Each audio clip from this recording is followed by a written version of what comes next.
Hello সবাইকে, আসসালামু আলাইকুম। কেমন আছেন আপনারা সবাই? আশা করি যে যেখানে আছেন ভালো আছেন, সুস্থ আছেন। তো আজকে কিন্তু আপনাদের সাথে একটা ভিন্ন রেসিপি শেয়ার করব। সেটা হচ্ছে গরুর মাংসের কালাভুনা। তো গরুর মাংসের কালাভুনাটার জন্য আমরা সলিড, তারপরে হাড্ডি, তেল, চর্বি মিলায়ে আমরা মাংসটা নিয়েছি, যাতে চর্বিটা থেকে তেলটা গলে এবং কালাভুনায় তো পানি তো খুবই কম ইউজ করা হবে, ওই তেলেই রান্নাটা করা হবে। তো দেখতে থাকুন আপনারা। তো ফার্স্টে আমরা মশলাগুলায় চলে যাই। তো এখানে মশলা দেখতে পাচ্ছেন, আমরা বিভিন্ন ধরনের মশলা নিয়েছি। আপনারা কালাভুনাটা অনেকেই অনেকভাবে রান্না করে থাকেন, কিন্তু আজকে আমরা কোনো প্যাকেট মশলা, কালাভুনার মশলা ছাড়াই আমরা আজকে বাসায় ঘরে যে মশলাগুলো থাকে সেই মশলাগুলো দিয়েই রান্না করা শেয়ার করছি। তো ফার্স্টে দেখিয়ে দিয়েছি জিরা গুঁড়া, মরিচের গুঁড়া, হলুদের গুঁড়া, কাঁচামরিচ, লবণ, পেঁয়াজ ফালি ফালি করে কাটা আছে, তেজপাতা, লবঙ্গ, গরম মশলা, তারপরে কালো এলাচ, সবুজ এলাচ, লবঙ্গ, গোলমরিচ, জয়ত্রী এবং একটা জয়ফলের 1/4 ভাগ, গরম মশলার গুঁড়া, রসুন বাটা, আদা বাটা, পেঁয়াজ কুচি, আর আছে লেবু।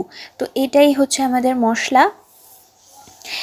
আর আছে, আর থাকবে হচ্ছে আমরা লাস্টে যেই একটা বাগার দিব, সে বাগারের জন্য আমাদের লাগবে শুকনা মরিচ, রসুন কুচি আর অল্প একটু জিরা। তো ফার্স্টে আমরা এটাকে গুঁড়ো করে নিয়েছি, এই জয়ফল, কালো এলাচ এবং জয়ত্রীটাকে গুঁড়ো করে নেওয়ার পরে এখন আমরা পেঁয়াজ বেরেস্তা করে নিব। প্রথমে কুচিয়ে এই পেঁয়াজটা বেরেস্তা করে নিব, আর ফালি ফালি যে পেঁয়াজগুলো কাটা ছিল ওইগুলা বেসিক্যালি আমরা মাংসের সাথে মাখিয়েই রান্না করব। তো এটা সুন্দর করে আমরা বেরেস্তা করে নিব।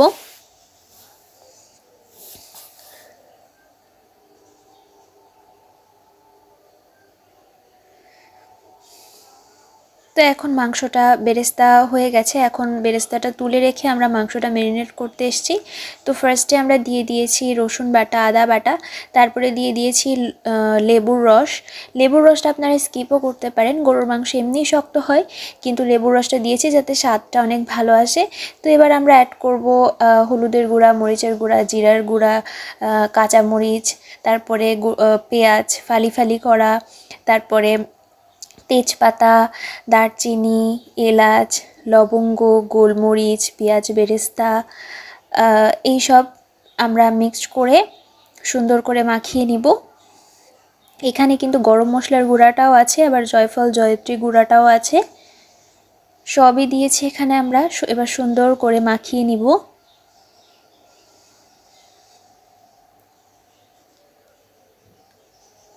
সুন্দর করে মাখানোর পরে আমরা পেঁয়াজ বেরেস্তা যেই তেলটা দিয়ে ভেজেছিলাম, সেই তেলটা, গরম তেলটা আমরা একটা বাটিতে রেখে দিয়েছি। সেই গরম তেলটা অবস্থায় আমরা দিয়ে দিব মাংসের মধ্যে।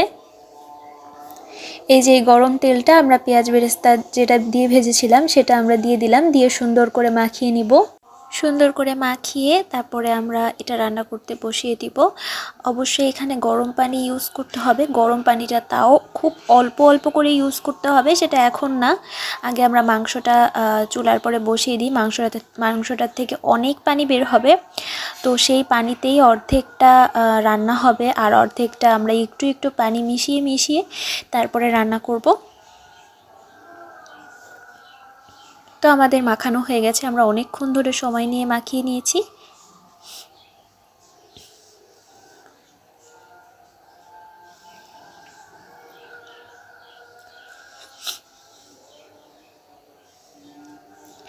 তো এখন আমরা চুলায় বসিয়ে দিয়েছি। চুলায় বসিয়ে এখন আমরা ঢাকনা দিয়ে কিছুক্ষণ রান্না করব। একদম হাই হিটে আমরা 5 মিনিট রান্না করে নিব।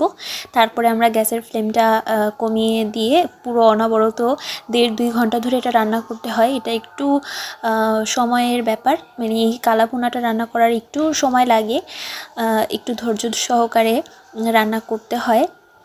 তো এটা থেকে অনেকটাই পানি বের হয়েছে। আমরা কিছুক্ষণ মানে পানিটা বের হওয়ার আগেই আমরা একটু নাড়িয়ে চাড়িয়ে দিচ্ছিলাম, দিয়ে সুন্দর করে আমরা আবার ঢেকে দিব। এটা কিন্তু ঢেকে ঢেকে কিছুক্ষণ পর পর ঢেকে ঢেকে তুলে নাড়িয়ে নাড়িয়েই অনবরত রান্না করে যেতেই হবে।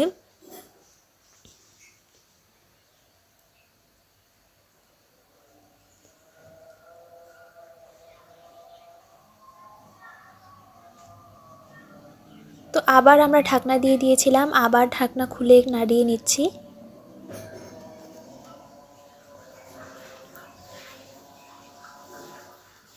তো দেখুন এটা থেকে কিন্তু অনেকটাই পানি বের হয়েছে। এই পানিতেই কিন্তু অনেকটাই সিদ্ধ হয়ে যাবে বা মাখা মাখা হবে। তো সুন্দর করে অনবরত নাড়িয়ে চাড়িয়ে রান্না করছি। তো আমাদের কিন্তু গাঢ় পানিটা অলমোস্ট টেনে এসেছে। এখন আমরা অল্প অল্প করে পানি মিশাবো। মানে এখানে কিন্তু গরম পানি ইউজ করেছি আমরা, অবশ্যই গরম পানি ইউজ করতে হবে এবং অল্প অল্প করে মিশাতে হবে। বেশি যদি গরম পানি ইউজ করা হয় তাহলে কিন্তু পারফেক্ট কালারটা আসবে না। তো সেটা মাথায় রেখেই ইউজ করতে হবে এবং এইভাবে 3-4 বার 5 বারও করতে পারেন।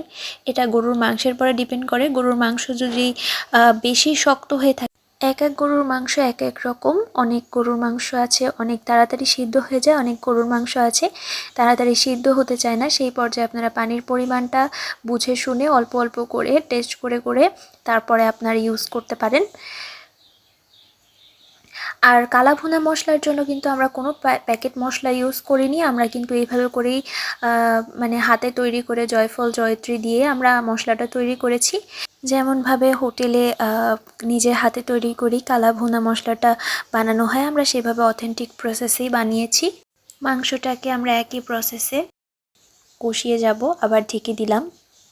তো আবার দেখতে পাচ্ছেন ওই পানিটা শুকিয়ে আসছে। তো আবার আমরা অল্প একটু পানি দিয়ে আমরা আবার এটাকে কষাবো। আমরা কিন্তু এই প্রসেসটা 3 বার করেছি। আপনারা চাইলে এর থেকে বেশিও করতে পারেন কালার আরও ডার্ক আনার জন্য, কোনো সমস্যা নেই। আমাদের কালাভুনাটার কিন্তু কালারটা অনেকটাই চেঞ্জ হয়ে গেছে এবং অনেকটাই ডার্ক হয়ে আসছে। তো এবার আমরা নামিয়ে নিয়েছি, নামিয়ে এখন বাগার দিয়ে দিব। আমরা আর কালো চাচ্ছি না, যতটুকু কালো হয়েছে আমরা অতটুকুই করেছি। আরও কালার ইচ্ছা করলে করতে পারতাম, কিন্তু আমরা এইভাবে করেই খেতে পছন্দ করি, যার কারণে এভাবেই করেছি। তো এখন আমরা অল্প একটু জিরা, রসুন কুচি এবং শুকনা মরিচ ফালি এটা দিয়ে সুন্দর করে সরিষার তেলে আমরা এটাকে রোস্ট করে নিচ্ছি। আর এটা কিন্তু বাগারে যাবে, মানে একদম গরম তেল গরম সব একদম মাংসের উপরটা যাবে। তারপরে আমরা সুন্দর করে আবার জ্বালিয়ে নিব।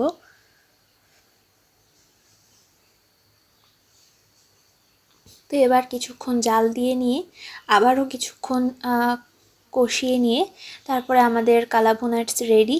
তো এই যে আমাদের কালাভুনার ফাইনাল লুক, কেমন লাগলো সবাই অবশ্যই কমেন্ট করে জানাবেন। ভালো লেগে থাকলে অবশ্যই এই প্রসেসে বাসায় রান্না করে দেখবেন, একদম পারফেক্টলি কালাভুনা হয়। কালাভুনার কালারটা আরেকটু ডার্ক হলেও এভাবে করে খেয়ে দেখবেন, খুবই মজা। তো ভিডিওটি ভালো লেগে থাকলে অবশ্যই একটা লাইক কমেন্ট শেয়ার করে দিবেন এবং আমাদের চ্যানেলটি সাবস্ক্রাইব করবেন, আমাদের ফেসবুক পেজটি ফলো করবেন এবং প্রতিটা সময় আমাদের পাশে থাকবেন। Thanks for watching this video.